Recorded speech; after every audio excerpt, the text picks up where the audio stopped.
Hey, what's up, guys, and welcome to another episode of Gamescript. In this episode, we're going to be looking at the Miami Dolphins versus the Buffalo Bills. They're playing in Miami, and there's some weird stuff going on with the Bills offense, and how is that going to affect tonight's game?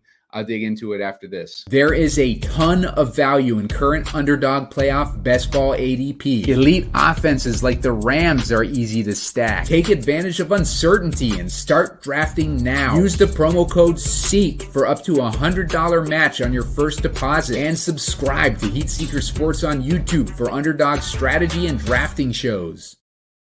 Hey, what's up, guys? Simon Edwards at Pumacom here with Heat Seeker Sports, and you're watching Gamescript. Today's episode, we're going to be looking at Sunday night football between the Miami Dolphins and the Buffalo Bills. They're playing in Miami. We're looking at a 48.5 point total with Buffalo as 3-point favorites. So road favorites are the Buffalo Bills tonight, and that's because of a lot of injuries to the Miami side, I think, for the most part. But I'll dig into that in a second. Before I do that, make sure to hit the like button. Looking for 15 likes so I can put out a shorter video a little bit before lock, when the information has come in on who's playing tonight and whatnot. And also make sure to subscribe to the YouTube page. I'm going to be doing these game scripts all throughout the playoffs. Probably do a game script for every game during the playoffs through the Super Bowl. So make sure to subscribe to the YouTube channel so you have access to all of that. Looking for 400 subscribers before the end of the season. Hopefully the end of the regular season. I need about 40 left to get to that number. So hit subscribe, help me out.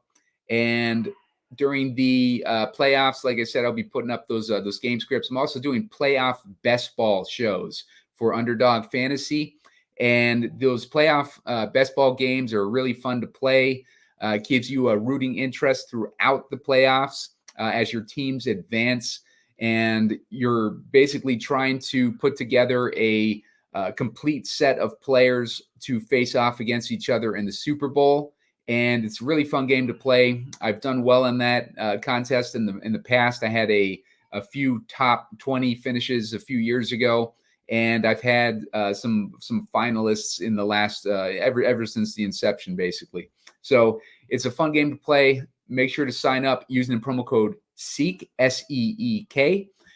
New accounts on Underdog using that promo code are going to get up to $100 match on their first deposit. So make sure you're doing that and get that free money. In addition to that, make sure to DM me on Twitter if you do.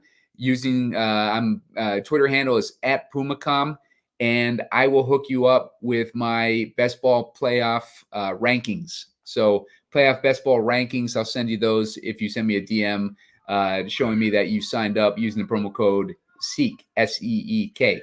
So I'm going to get into this game now. Let's see here. Got my kid screaming downstairs, so sorry if I'm distracted. Looking at the top most expensive player is going to be Tyreek Hill. Tyreek, 13 DraftKings points last week, 19 the week before that, 10 the week before that. He's been a little hobbled with that high ankle sprain. He's tried to play through it. He's been solid playing through it. It's kind of affected his chase of the record of 2,000 receiving yards. Unfortunately, he hasn't cracked 100 yards in the last 3 weeks. He was well on his way to beating that record until he got that high ankle sprain. But he's still been playing through it. It's a lot more than you can say about a lot of players. So he's been trying to get that record. He's a few weeks removed from that injury happening. So, he might be at probably the best health that he's been in a few weeks. And he's going to be without Jaylen Waddle tonight. Jaylen Waddle has been ruled out. Actually, I'm sorry. Jaylen Waddle is questionable. He's questionable, dealing with a high ankle sprain of his own. And, we'll find out as we get closer to game time what Jaylen Waddle's status is. But right now he's questionable, dealing with basically the same injury as Tyreek. So we'll see what happens there. But Tyreek, probably the healthiest he's been, and a banged up Jaylen Waddle is only going to help Tyreek with chasing yards. He needs about 240 to break the record. And, they might try to get him there in this game, because if there's no Waddle, they're going to have to be throwing it to Tyreek tonight. So Tyreek makes an interesting captain option. Historically, Tyreek hasn't done great against Buffalo. We'll look into Pro Football Reference and take a look at how his historic performance has been. You type in Tyreek Hill. We'll check out his game logs for his career. And then we're going to go to versus Buffalo. And we'll see how he has done since he's joined Miami. So last game versus Buffalo, 5 targets, 3 receptions, 58 yards, no touchdowns. 13 targets, 9 receptions, 69 yards, and a touchdown. 4 targets, 2 receptions, 33 yards, no touchdowns. And then with Kansas City, 13 targets, 7 receptions, 63 yards, and no touchdowns. 3 targets, 3 receptions, 20 yards, and no touchdowns. So he's been very mediocre versus Buffalo. Buffalo seems to have had his number recently, but let's check out in the playoffs as well, because they've faced him in the playoffs a few times. 15 targets, 7 receptions, 69 yards, no touchdowns. 13 targets, 11 receptions, 150 yards, and a touchdown. That was with Kansas City. And then again with Kansas City, 11 targets, 9 receptions, 172 yards. So with Kansas City, he did a couple good games in the playoffs, but during regular season, hasn't done anything against this Buffalo defense. And, he's in a situation where the Bills' playoff hopes are on the line. Bills are going to be playing hard. He's likely to be up against Jalen Ramsey for a big portion. That's the other side. Tyreek, though, has not been able to figure out this Bills defense, especially recently. Speaking of Jalen Ramsey, that is who is going to be on Stefon Diggs. Stefon Diggs situation. Recently, he has not done anything. The last 4 weeks, he hasn't even cracked 9 DraftKings points, much less 10. And he had one 19-point week, but then he had 2 more mediocre 6-point weeks. So he's been a big disappointment so far this season. For at least the second half of the season, been all sorts of weirdness and caginess about the what's going on with Stefon Diggs from the coaches. When they ask him, Joe Brady said something about along the lines of, we're going to keep him good. We're going to use him when we need to use him. That's tonight. They definitely need him with their playoff hopes on the line. They needed him last week too, and they didn't do anything with him. But they won the game. They've won 3 in a row, 4 or 5.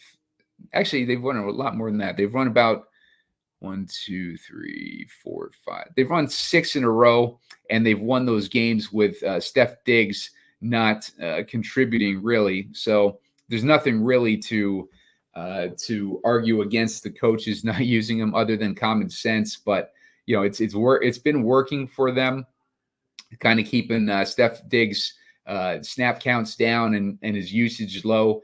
But tonight, I'm guessing that if they're going to unleash him, it's going to be tonight, hopefully. So we'll see what happens there with Stefon Diggs. Buffalo needs to win this game. Right now, Pittsburgh is in that number 7 seed, and Jacksonville is currently losing to Tennessee at halftime. They're losing by about a touchdown right now. So Jacksonville could conceivably lose. If Jacksonville loses, then Buffalo's good to go. They're in the playoffs. But if Jacksonville wins the game that they're playing right now, then Buffalo is in must-win territory, because if they lose, they're out of the playoffs. If they win, then they get the number 2 overall seed, and they win their division as well. So big stakes on the line for Buffalo. You'd think that they would use their number 1 wide receiver in this position, but their coach is, McDermott has gone haywire this year. He's very questionable decisions. He's saying dumb stuff in the media. It's like I don't know what is going on with that coach, but it's not looking good for the Bills' long-term perspective with this situation that they're dealing with. I don't know what the future of the team is right now with all the weird stuff that's going on with them. But I could see them beating Miami. They've had a lot of success against Miami in the past. Let's check out what Steph Diggs has done against Miami. Let's see. Stefon Diggs, if we're looking at his career stats versus Miami, we can see the last few games that he's played against them. Earlier this year, he had 7 targets, 6 receptions, 120 yards. With 3 touchdowns. Year before, he had 9 targets, 5 receptions, 60 yards, 11 targets, 7 receptions, 74 yards. Those are all with Mike McDaniel as the coach. Prior to that, 7 targets, 5 receptions, 40 yards, and a touchdown. 8 targets, 4 receptions, 60 yards, and a touchdown.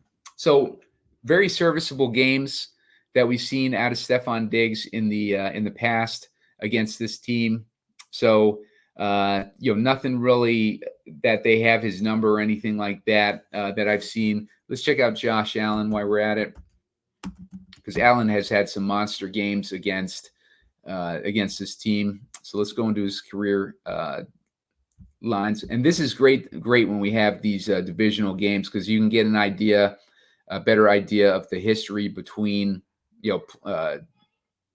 player versus matchup here. Let's see. Looking at the Miami Dolphins, we can see that Josh Allen, his last game against them, let's see, he had 320 yards and 4 touchdowns, and then 17 yards on the ground with an additional touchdown. He had 304 yards and 4 touchdowns, and then 77 yards on the ground against them last year. Another game last year, 400 yards, 2 touchdowns, and 47 yards on the ground. Those are all Mike McDaniel coach teams. And then the prior year before that, 249 yards and 2 touchdowns with 55 yards and 1 touchdown on the ground. 179 yards and 2 touchdowns with 35 yards on the ground. So he's been really consistent against Miami for the most part. He had another 400-yard and 4 touchdown game against them back in 2020. So he's had a lot of success against this team. One other guy I want to check out here is Gabe Davis. Gabe Davis, I think, is in a favorable spot tonight because I'm guessing that Jalen Ramsey is going to be on Stefon Diggs for a large portion of the night. And then Xavier Howard is out tonight. So Xavier Howard and Bradley Chubb is out. And those are both significant for the passing game here. Let's see. If we go to the matchup versus Miami, we can kind of take a look here. And we see that last game, 3 receptions, 61 yards, and a touchdown. Last year, he had 6 targets, 4 receptions, 56 yards, no touchdowns. 6 targets, 3 receptions, 37 yards, and no touchdowns. And then back in 2021, he had 5 targets, 4 receptions, 29 yards, and a touchdown.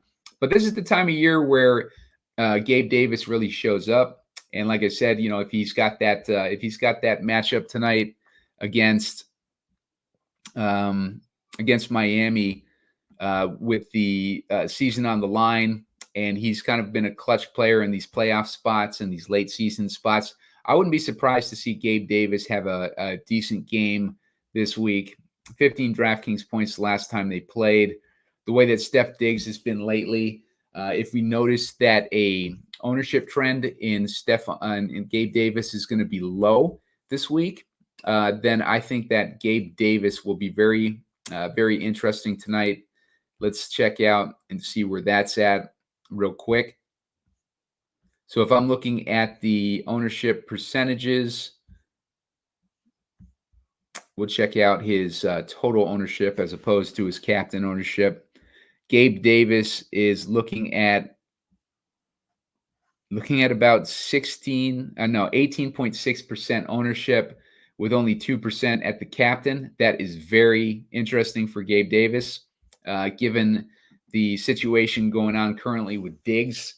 I would have expected him to be a little bit higher owned, but I will take the ownership discount on Stefon Diggs tonight. I kind of like him in this matchup, particularly with the way that Miami's defense, people are going to be fearing Miami's defense based on their recency bias, as opposed to looking at some of these recent injuries. We lost Bradley Chubb, as I mentioned last week, and they've lost another pass rusher, the rookie pass rusher earlier in the season. And there are some stats that Rich Rebar pointed out that when you don't have those two guys on the field, and this is a Warren Sharp football analysis. This is where Rich Rebar posts his worksheet article. You're going to want to check that out. He has it for free today. But let me scroll down here and find out what that information was. There was a really good stat that he posted for what happens when the team is missing Bradley Chubb and the other pass rusher. So give me a second here. I lost it. Looking at the Dolphins versus the Bills.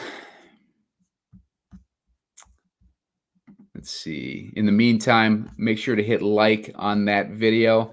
Get me up to 15 likes. I'll be able to put out a shorter video later on. And on top of that, subscribe to the YouTube channel. And that stat is when both Phillips and Chubb, Jalen Phillips is the other pass rusher, when those guys have both been on the field, Miami has pressured passers on 39.5% of their dropbacks. With both off the field, that drops to 32%.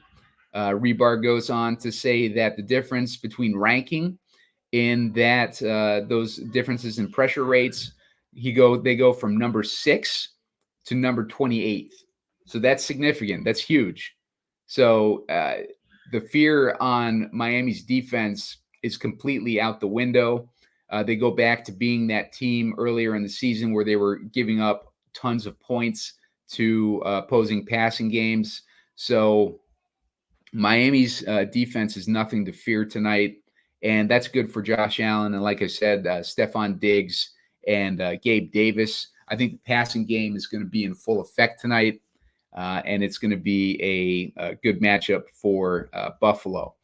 Now, as far as the recent defensive numbers against the running game is something that we want to pay attention to, because like I said, like if they got the passing game, the passing defense is going to be weakened, then, they don't need to focus so much on the run if you're Buffalo. And Miami is only giving up 16 DraftKings points a game to running backs, which is a really good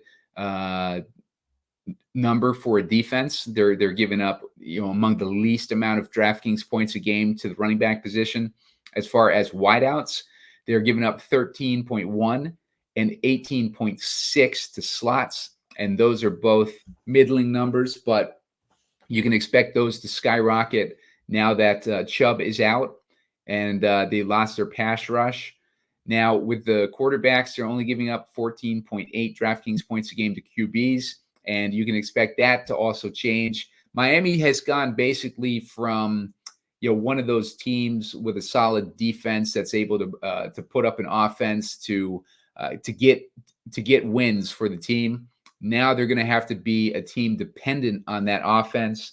They're going to have to depend more on the offense, which means more offensive output from Miami as well. So that's going to set up a potential shootout situation in tonight's game. Don't like those injuries. The only thing that could hinder us is Jaylen Waddle's status. We got to see what Jaylen Waddle's status is going to be. Also, Raheem Mostert is questionable. He's got a ankle injury that he's dealing with as well. But like I said, Xavier Howard is out. Bradley Chubb is out. That's going to set up that Buffalo passing game to have a nice game.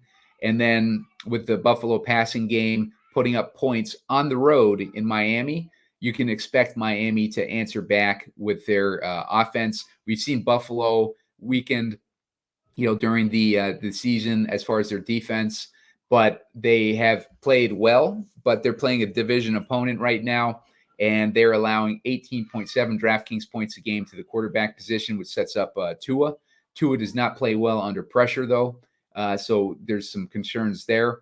20.4 DraftKings points a game to the running back position, 10.9 DraftKings points a game to wideouts, 18.2 to the slot, and 13.2 to tight ends. So Buffalo's defense has been really good. None of those numbers are very tasty on the Miami side. They make Miami look like they're in a horrible matchup. But, like with the stakes of this game, you can expect the key players to step up typically. So, we'll take that into account when we're building these lineups. So looking now at Tua has not done much of anything recently. Highest game he had was 16.8 DraftKings points, and that is since week 13. He had 19 versus Washington. He went on a little run there in the beginning of the season where he was putting up 32 DraftKings points in a few games. Last game versus Buffalo, though, Tua had 14.98 DraftKings points. Let's go back to this historic performance against Buffalo. So we can check back on Pro Football Reference. Going to go to his career, and we're going to sort by Buffalo Bills. You can see the last game, he had one playoff performance against them. He was inactive. Last game, he had 282 yards and a touchdown. That's not too bad. He had 234 yards and 2 touchdowns. He had 186 yards and 1 touchdown, 205 yards and no touchdown. So, he's been pretty mediocre against Buffalo. So, Tua, out of the expensive guys, might be the easiest guy to fade unless we're looking to get different, because I'm guessing that Tua's ownership will probably not be too high on this slate. Looking at about 1, 2, 3, 4. He's the 4th highest owned expensive guy on the slate, and he's got a 5% captain ownership. Now, I don't like Tua in this matchup, so I probably tend to stay away from him. I don't think you get much of an edge by fading him. I mean, by playing him over fading him. Although, maybe you do, because it's like 70% ownership up until Tyreek Hill, and then you drop down to 51% for Tua. So if you saw a guy that you felt was going to be expensive and higher owned than Tua, and you felt like you could fade him, then maybe you play Tua in that situation. Stefon Diggs is 40% owned, by the way. He's only 7.6% in the captain. So that's recency bias in full effect. We could ignore all that recent weirdness of the coaches and stuff, throw Stefon Diggs in that captain spot and get a 7.6% ownership there. Now, that's assuming that sticks, because if people notice that he's only 7.6%, you're going to see a lot more content talking him up. And then you're going to see that ownership skyrocket. It's happened to us a few times this season where we thought the ownership was going to be really low, and then we end up with a guy with like 12% ownership that we wouldn't never started if we didn't see that discount. So that is a situation with Tua right now. Let's go back over to DraftKings. All right, so Devon Achane is 26 DraftKings points versus Baltimore. His performance is going to hinge on Raheem Mostert's status, but you can see it with Devon Achane. When he's gotten the opportunities, he's been a monster. 26 DraftKings points, 25 DraftKings points, 25 DraftKings points, 30 DraftKings points, 54 DraftKings points. He's had some monster games as a rookie. And if Raheem Mostert is going to be limited, that'll set him up. Although Buffalo has been good against the run, they're good. At least earlier in the season, one of the things that I was always talking about with Buffalo is that they're good at yards before contact. They don't allow a lot of yards before contact, but yards after contact is where these running backs were having success against Buffalo. And it was like a night and day situation, because if you can bust out of a couple tackles as a running back, then you're going to get some explosive plays. and Devon A-Chain, can see as breaking some of those out tonight. And his cost, given the circumstances, he is $9K. So he's expensive, but he's got a lot of upside tonight in a game where Tua is probably going to struggle. So maybe they lean a little bit heavier on that running game, and he's matchup proof. He can do well in the passing game and in the run game. So I got 9 targets against Tennessee. He's had 5 targets last week against Baltimore. Let's check right now and see what Jacksonville's doing in this game, so we get a better idea of what the situation is. I think it's still probably still in halftime. Yeah, still in halftime. So let's go to the next player, Jaylen Waddle. Questionable tonight, high ankle sprain. If he plays, I would expect him to be kind of limited. He had some big games with Tyreek hurt. He had the 31 DraftKings points against the Jets, 13 against Tennessee. He had that 22-point game against the Jets the other time. So he's kind of a Jets killer this year. But Jaylen Waddle, I wouldn't expect too much out of him tonight, and he's 8,400, so he's expensive on top of it. I like Cook better in that price range, but Cook has that bad matchup that I was talking about, so I'm not entirely interested in Cook unless like he's a rotational player. Raheem Mostert, not really interested there with his injury situation, although he is cheap, 7,600. If we get an idea that he is he was resting last week to get him ready for this week's game, then Mostert's a lot more interesting. But I think Mostert is pretty banged up, and he's 31 years old. He's not getting any younger, and we're late in the season here, and this is where you see these older running backs start to tail off. So Mostert is not, he's going to be a guy that you play as a contrarian play, I think, tonight. Gabe Davis, a guy I like in the captain spot tonight as a captain option. He's 7K. Hasn't done anything last week, and then he had a 2-week stretch where he scored 0 DraftKings points. So he's an ultimate boom or bust type of guy. That last game against Miami, he had 15 points. Like I said, he's going to be dependent on Josh Allen, and if Josh Allen's able to get his stuff together tonight. So Gabe Davis, I like him as a captain option, especially if Jalen Ramsey's going to be on Diggs. Dalton Kincaid has had a huge drop-off ever since Dawson Knox has come back. They stopped using those 3 wide receiver sets, which benefited Kincaid. Knox came back. They started using 2 tight end sets again, and that just basically killed their entire pass game. I don't know why they do it, but I think that's a lot of the reason why we see Stefon Diggs, like in a slump right now too, because they're using that 2 tight end formations, and theoretically that should set up James Cook to do better, but he hasn't done a whole lot in these last couple weeks. He had a little stretch there where he had 39 DraftKings points and 25 DraftKings points, so it looked like he was breaking out. But then then he slowed down again. So I'm not really sure what to make there. As far as we move down to Khalil Shakir, he's another guy that got hurt by that 2 tight end sets.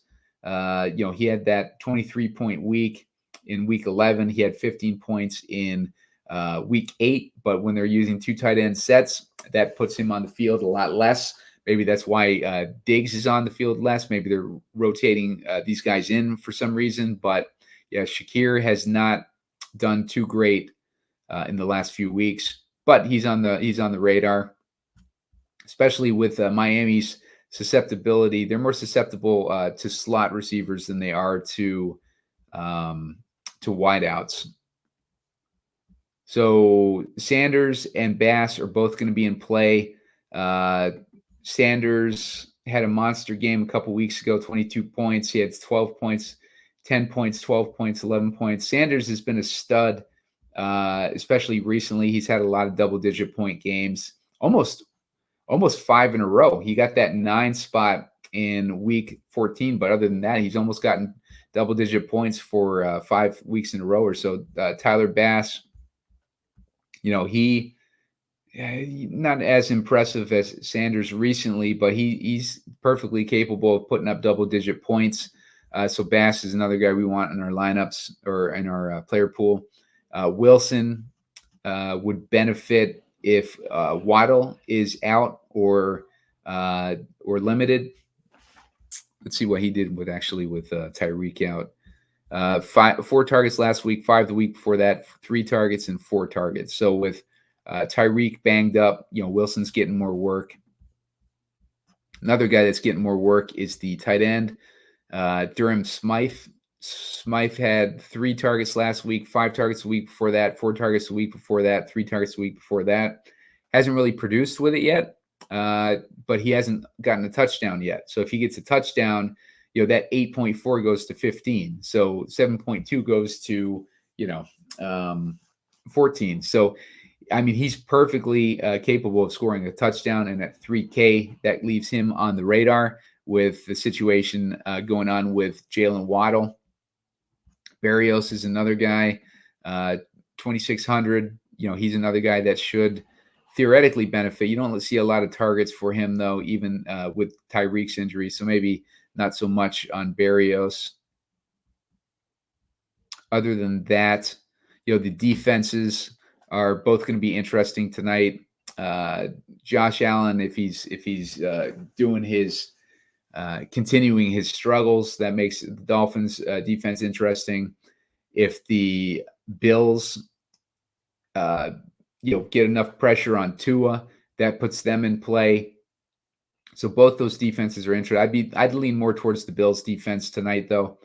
I think that the way that Allen has been able to handle Miami throughout his career, I think that they are less likely of a defense to have success against him. Dawson Knox, not really interested there. He's at 2K.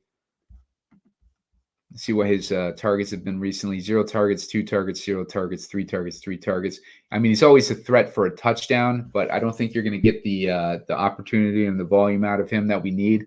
But he's a 2K option if we need it, if we can't afford to get our guys in. Other than that, I don't really see too much interesting. Claypool might be interesting with Jaylen Waddle hobbled.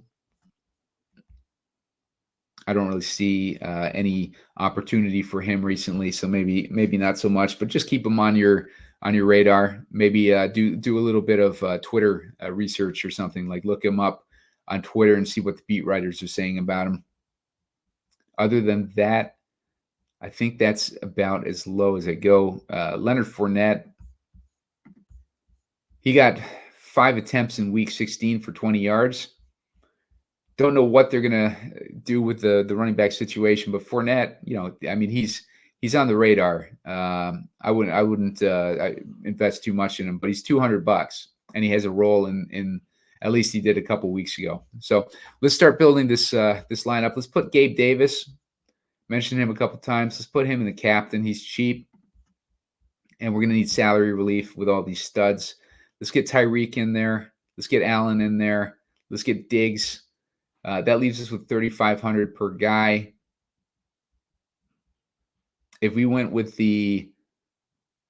let's say that the Bills are able to get that defense on them. Let's say that for now, 3,800 leaves us with 3,300.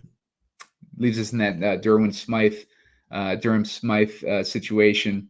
We'd have Smythe and Hill, which does make sense. Smythe maybe gets a touchdown or 2, and Hill is getting all the PPR points and maybe a touchdown himself. Gabe Davis being relied on with Stefon Diggs covered by Jalen Ramsey. Maybe we get Diggs out of this lineup since we got Davis in the captain. A-Chain. Let's put A-Chain in there instead. That leaves us with 4,500. That leaves us, if you wanted to get rid of the Bills, let's find a guy. Let's put in Smythe. Gives us 5,300. I mean, that puts us in the kicker range. So we got Sanders and Bass. We got Khalil Shakir in this situation. I don't know if I want a 4-2 Miami build, though. Josh Allen to Gabe Davis. Let's get rid of Smythe and put in Cook maybe. That only leaves us 300. You can put in Leonard Fournette in that situation. I don't like going there. That'd be a 4-2 Buffalo build. Let's see if we can find a middling guy here. Let's put Sanders in there. Leaves us with 3,300. Same situation. Smythe, Berrios, Murray, Knox, those guys like that. So even getting Gabe Davis with that salary discount and the captain, you're still scrub diving here for your last play. If we wanted to put in Mostert over A-Chain, that leaves us with 4,700. That leaves us at least with the defenses in play, as well as the no, we wouldn't have the kickers in play in that situation. At least not Tyler Bass. We had Sanders in the lineup already. If you wanted to go with Bass over Sanders, it doesn't help us out at all. So maybe this is something we keep in A-Chain and, just bite the bullet on Smythe or someone like that. I don't really see, because A-Chain I want to have in. I want to have in Allen. I want to have in Hill. And I want to have in Gabe Davis. So it's hard to get away from those guys. If you wanted to take out Sanders and put in Buffalo's D again, 3,800. That leaves us with 4,500. We could put in the Dolphins D. Could in Smythe again, C.J. Wilson. So that's a build with Gabe Davis, a direction there. I like Gabe Davis a lot tonight. I think that Gabe Davis is set up, but let's do one with Stefon Diggs as the captain, because if we're going to get that ownership discount on him, then I'm going to take it. I'm going to put Tyreek and Allen in basically every most lineups because they're going to be getting a decent amount of volume. But if we wanted to, we could take out Tyreek and we could put in A-Chain, assuming that the Bills are able to handle Tyreek again tonight, and maybe Tyreek's still a little bit banged up. So let's put those guys in there. Let's put in, we got 4,900 per guy in that situation. Let's put Gabe Davis in there just because I think he is going to get work regardless, if Stefon Diggs is getting the most of it. Let's put in Sanders. That still leaves us. I think we're pretty much going to have to go scrub diving in tonight's matchup, no matter which direction that we go. So I think as far as the cheap guys, Smythe is interesting with the work that he's been getting recently. Berrios, not really interested there. It's kind of hard to choose a direction. What's Craycraft done? He hasn't done anything either. Let's get Gabe Davis out of there. Let's put Cook in there instead. That leaves us 1,700. Even with fading Tyreek, you can see what the situation is here. It's kind of difficult to get anyone in there. If we want to take Cook out and put in Kincaid, that leaves us with 3,500. Same situation. So you're really going to have to either go cheap at captain, or you're going to have to pick, one of these scrubby guys to roll with. And then keep in mind, we're dumpster diving at 3,500, and we're not playing Hill. We're not playing Tua. We have two of the highest priced guys out of our lineup, and we're still struggling to make a lineup happen. So it's going to be tough to build lineups. You're going to have to really commit to one of these guys down here. I think Smythe is probably the best option. Dawson Knox, he's always an option. He's going to be on the field a lot. He just doesn't get the targets, especially with Kincaid. Once they found out what Kincaid can do when Knox was injured. If I'm missing somebody in the scrub dive range, leave a comment on the YouTube channel, but I'm just not seeing it. Craycraft, Robbie Chosen. I think Chosen had a concussion. He's got no injury designation. I guess it was a couple weeks ago where he had the concussion. You'd think that with Waddle and Tyreek banged up, that Chosen would have gotten a decent amount of work, but he hasn't gotten any targets.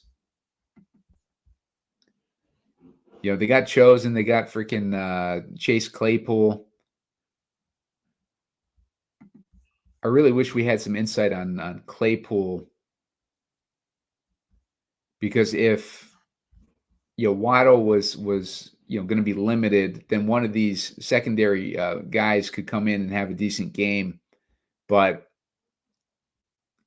that might be Craycraft that they lean towards, because he's kind of been traditionally, well, he's only had one game over 2 targets. So they're very condensed offense. So it's very difficult to figure out, which players are going to benefit. I think, like I said, like Smythe is probably the best option, or at least the safest option. But, when I'll do some more research, make sure to hit that like button, get us to 15 likes so we can try to figure out how to work around this. I like Gabe Davis as a captain. I like Stefon Diggs as a captain option as well. I think Diggs will be limited by Jalen Ramsey, so I kind of lean Gabe Davis there. But the ownership discount that we're getting on Diggs is too good to pass him up at the captain. If you start to hear a lot of people talking about Stefon Diggs in the captain spot, that means that his ownership will likely go like up past 10%.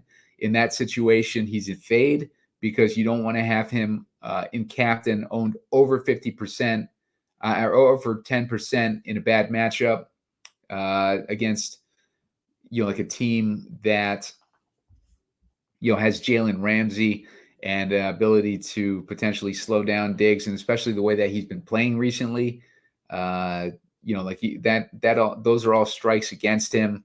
But the ownership at the captain is a strike for him. So let's see where that ends up settling as we get closer to lock. And he'd be worth taking a discount on, but otherwise, he's kind of a risky play with the way that he's been going recently and the weirdness of the coaches and everything. So make sure to hit that like button. Give me the 15 likes. I'll put out a video later on. And make sure to subscribe to the YouTube channel. I'm at 360 right now. I need 40 more to hit 400. I want to do that before the end of the season. And make sure to sign up for Underdog using the promo code SEEK, SEEK. They're going to match you up to $100 on your first deposit. So you're going to want to do that, and check out my shows. I put out a bunch of playoff best ball shows already, and I'm going to be doing those all next week too. I got Dean from Roto Grinders joining me next week at some point to do a couple of those, do a show of that. So make sure to check that out, and I will see you guys a little bit later on tonight.